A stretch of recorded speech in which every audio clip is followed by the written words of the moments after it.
వ్యాపారంలో సూర్యవర్ధన్ ఎవరూ ఎదుర్కోలేనంత ఎత్తుకెదిగాడు.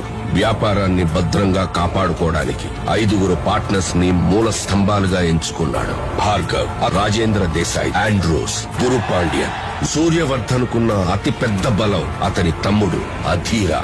అతని సామర్థ్యంతో కట్టిన ఈ కోటకి సూర్యవర్ధన్ కొడుకు గరుడా చేయి తోడైంది. వారిద్దరి సారథ్యంలో కేజీఎఫ్ ఎవ్వరూ ఊహించలేనంత భద్రతలో ఉంది. యుద్ధంలో 3వ వాడి అడుగుపడి వాడు చెప్పుల సైజు చిన్నదైనా వాడు అడుగు పెట్టాక దారి పెద్దదైంది.